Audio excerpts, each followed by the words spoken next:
Hi, this is Bill Ezel with ApprovedByBill.com and Guild Mortgage Company, and I'm very happy with what I saw on the front page of the Denver Post. Just saved me a lot of headache. I was getting ready to get away from coffee, but if you read the front page today, coffee drinkers are 10% more likely to live in all age groups for males, 13% for females. So here's the coffee. Now my question is based on 2 cups. Do I really have to count this, or can I count this big bad boy? So I was thrilled with that. But on to the news. First of all, I want to start off with jumbo product. There's a real misconception out there. You need a lot of money down when you're buying a jumbo house, and simply is not true.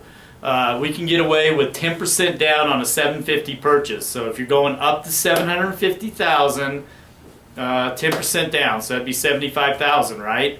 And we partner with a bank on that. So I do a conventional first, and then we have a home equity line behind it, and I can get into details, but we only need 700 FICO. So jumbos are alive and well. If they're willing to put down 20% on that same scenario, we could still do the combo, and the blended rate is 3.75, because if you read national news, 30-year mortgages nationally, they were saying around 3.75. That is true.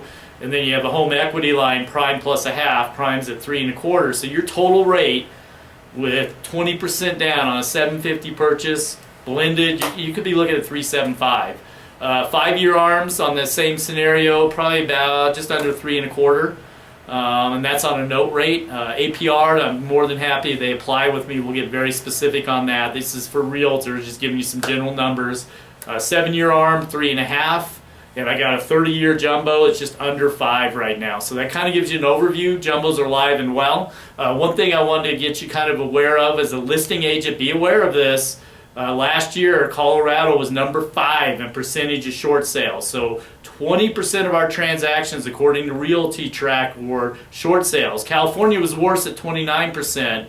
Also, Realty Track shows that based on delinquent loans, Colorado's got a shadow inventory of 8.9. We're actually much higher than a lot of the other people around us. So you can start reading in the Denver Post that our inventory is down to 1, and we pulled up 0.7. Be aware of that inventory coming to market as a listing agent.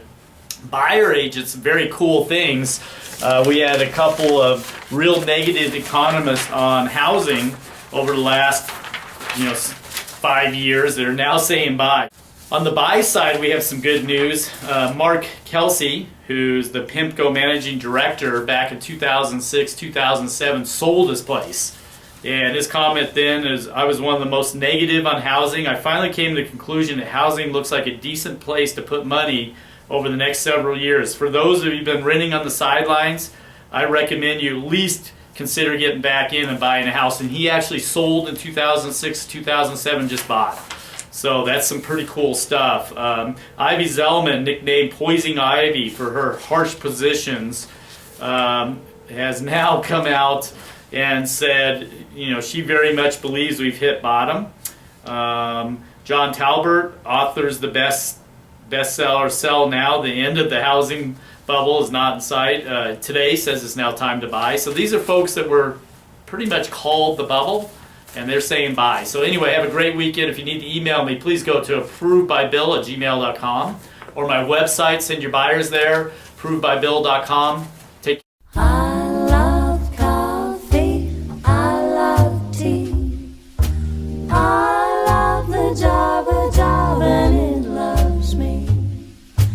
Coffee and tea and the jobber and me, a cup, a cup, a cup, a cup, a cup. I love Java, sweet and hot. Whoops, Mr. Mortal, I'm a coffee pot. Shoot me the pot and I'll pour me a shot. A cup, a cup,